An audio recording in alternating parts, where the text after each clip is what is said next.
Hey, how's everybody doing? This is George with Truck Driver Nation. Sorry for the picture and all that stuff, but the thing is, this is something I needed to do, and I don't really, because I'm doing this at night, so I just put the background on it. So what I'm needing to show you is going to be for people needing a better idea of how to invoice. I figure I need to go over this because it's looking like there's a deficit in the understanding on that because I've had two different students not quite getting it. So this is a different way of approaching it. So anyways, what we're going to do is we're going to go down to bonus content, and I've included it in the book. You're going to have to, under the bonus content, not in the chapters, you're going to actually look at invoicing, how to create and submit an invoice as a freight dispatch service. And whether it's a dispatch service or you're just a dispatcher, it's still the same thing. So under the title, obviously, there's the videos as usual. And then when you go down to the back, open this up. So go down to the back, there's going to be additional points that you need to be covered because what makes up the points that actually are incorporated in actually invoicing a carrier is going to be the rate confirmation, the bill of lading, and the invoicing process itself. Because without the other two, then you obviously don't have any way to invoice or even send a factoring. But anyways, what I'm going over is going to be a template on what your template should look like for your invoicing. So we'll take a look at it, and hopefully this will help. But please make sure to go into your textbook and look under invoicing, how to create and submit invoice as a freight dispatcher. And this should help you out a lot more, but we're going to still do the template.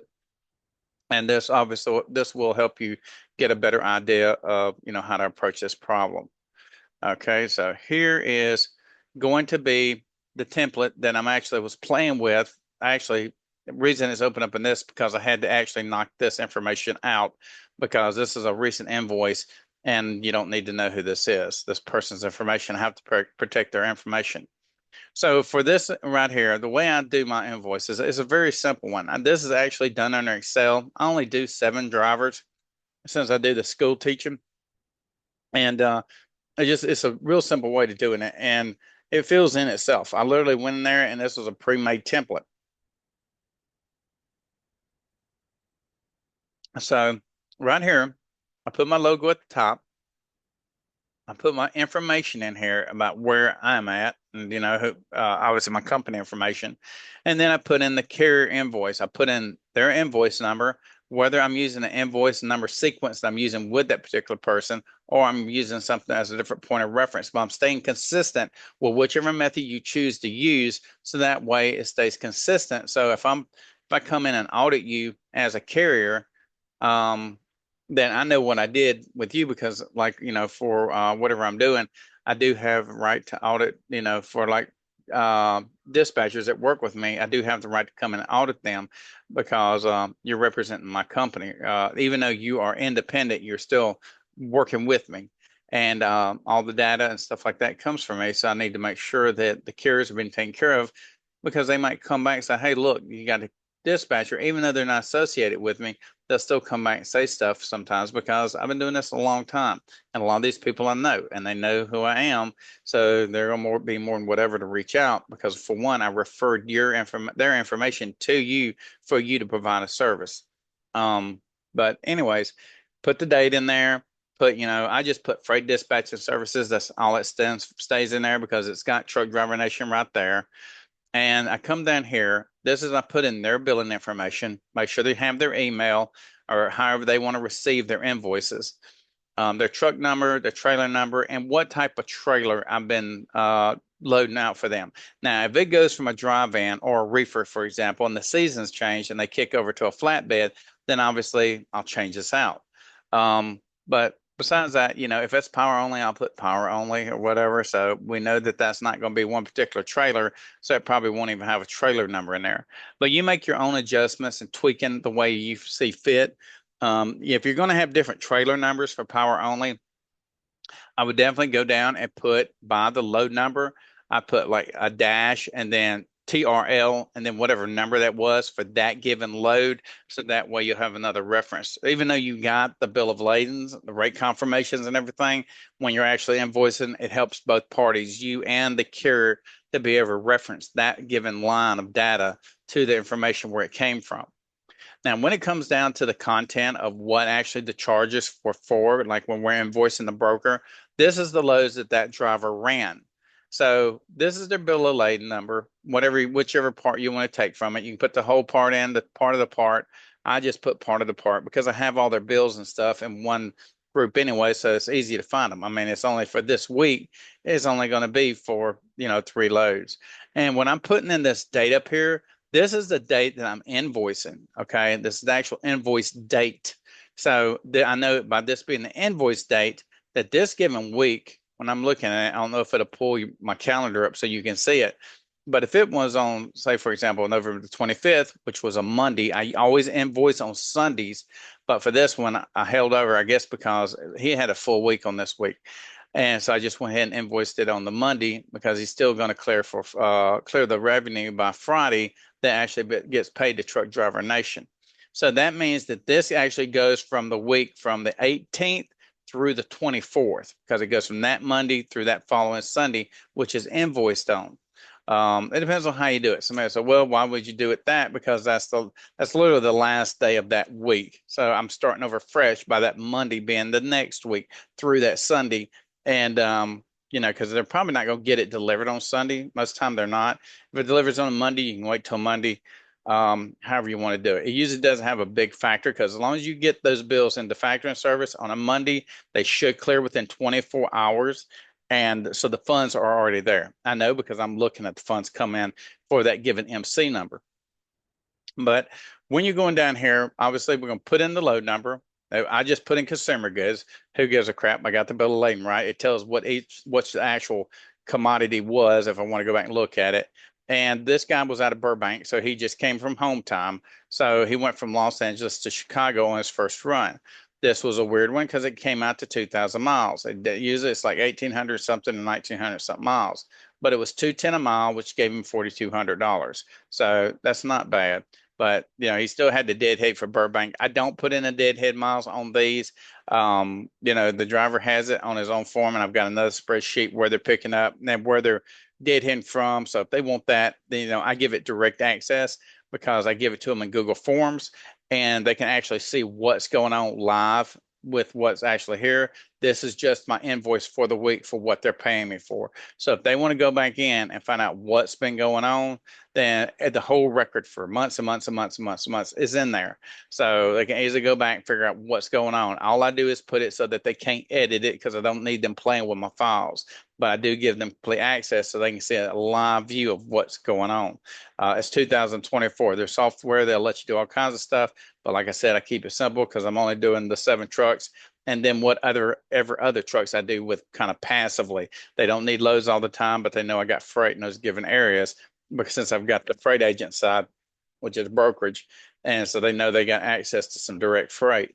But anyway, so we go through this one. This is at 4,200. Same thing. The next one. Put your invoice in, the commodity, or the description of the item, from what city to what city, how many miles that was. Remember, do not include your deadhead miles on this, okay? But see here, he really don't normally happen like this. He went from Los Angeles, Chicago, happened to pick up in Chicago again, which I think this, if I remember right, this was north. I don't remember if this was Schaumburg or Elgin, but he picked this up and then he came back down to Burr Ridge. Now for Dallas, when he went to Dallas, I can't remember where exactly in Dallas. I think it was up toward Denton, which is the north end of Dallas or the northwest end of Dallas. So anyways, he picked up there, delivered there, and then he just went right. So I think he was in Denton, so he didn't have to go very far to go back down to Fort Worth. So basically, in truth of it, you're really about north of Fort Worth when you're in Denton. And then he ran it over to Atlanta. And then, I just put the major names. If you want the exact names, you can go in there and pull them right off the bills. Like I said, in my other sheet, it has everything verbatim. Long as I got my load number, then I'm not worried about my information really in this sheet for what I'm invoicing for because the true bill of lading is here. So we got that, right? So anyways, he did 901 miles. That gave it 1,756.95. And then for the 804-mile trip, he ended up with $1,809 on that one. Now, on this load, he didn't have no layover, no detention. He didn't have no other additional expenses or anything like that, lumper fees or nothing. And usually, since he's dry van, he doesn't usually have lumper fees, and he usually doesn't have a due date because when I'm saying due date, that's invoicing due date because it doesn't really. Since I invoice on Sundays, everybody that I have automatically knows. But the reason I leave due date in there because I get drivers that call in randomly. They've already got a dispatch service agreement set up with me. So when they do call in, it's already there. I just put, okay, this is due on whatever date because they only got one load for that given week. And they know the process. They know that it's due by the immediately because I still have direct access to direct debit their account, whether it's through a credit card or their bank account or directly coming from their factoring service because I'm not sending out invoices. I'm not waiting for you to pay me. You either pay me immediately or we're not, it ain't going to happen. And make that straight out the gate. If they can't handle that and they can't give you access to that information, why in the hell are you going to trust me with anything else? Because, you can do all kinds of stuff. And that's the whole problem that we're having in logistics now. So keep it honest on both ends, transparency on both sides, and how they say it. Uh, was it something on wood? It's all good. Cash, something. Anyways, I was saying about that. I forgot how it went. I'm kind of tired because it's late. But anyways, so the overall gross revenue that he generated for this given week was like 7,765, which is extremely good for a dry van. Usually it's about 6,000 something. So he did good this week. But anyways, I charge him 8%. Obviously, you can see the invoice. It's got 7,765.95 minus the 8%. So this is the amount due. This is what my invoicing is to them that they owe me for this given week. Obviously for like this one, it's an instant pull, I think, of a credit card, I think. But anyways, it automatically just goes in my account and it's cleared. And I just send him a note. So he's got it in an email or text, whichever way we communicate with him, that okay, that 621.28 has cleared. He sees on his bank statement, and I send him a snapshot of where it came into my bank. So that way we know we both got a given record. And with that type of stuff, once you build up trust, a lot of this crap just you don't have to do like stuff because you're like them. Which one would you rather me do? Be playing with paperwork because we got a paperwork trail already, or would you be rather me concentrate on finding you loads? I got 7 trucks, and I don't show one preference over another one. But like I tell people, I use virtual assistants because it doesn't cost. I mean, like even this week, I sent a virtual assistant to one of the recruiting services that does recruiting for trucking companies. And, I think, what did he pay that girl? He paid her $175 for 2 weeks. That's 80 hours of work. So if you do the calculation on it, so if you do 175 divided by 80 hours. So, he got her for $2 and basically 19 cents per hour, which is a lot less than what you'd pay for anywhere else getting help like that. But anyways, at the bottom of the sheet, I always include that all payments are due automatically. Truck Driver Nation, that's where they're going to. They already got they know where it's going to because it's automatically set up, right? Now, in the event that we have some kind of issue with whoever it might be, really, I wait 10 days, but if it ain't paid by Friday, then we got a problem. By 10 days, I charge you $50, and then it is 10 days every day after because you're not intending on paying. And it's the simple, but you're going to pay that fee because now you've had to make me take my mind off of what I was doing to concentrate on not receiving funds from you for some bull crap when I've got other people that need my help daily. So if you want my attention, you've got it. Okay, so that you $52, and then you got it at $10 a day, and you don't think it adds up? It does. I mean, that's $300 a month. So, and obviously, I quit dispatching for you as well, and it keeps accruing. It does not stop until you pay it, and I will keep invoicing you. And when we go to court, it's still invoicing all the way up to that date.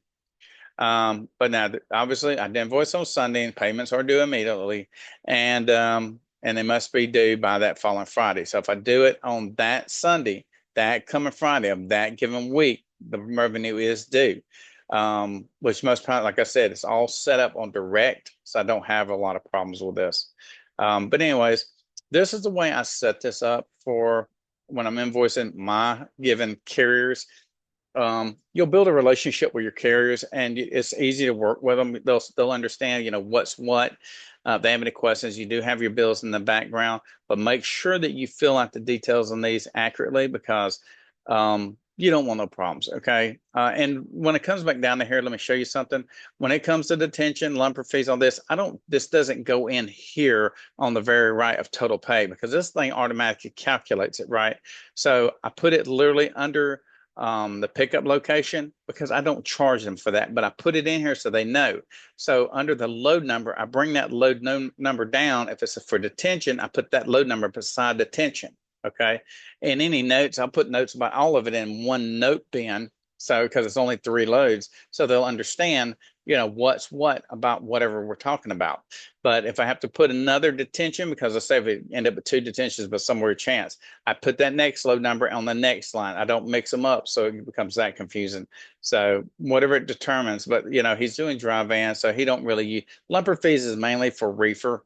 That's where you see them at the majority. But detention and layover, you have to make sure you have that set up with the broker when you're doing your agreements.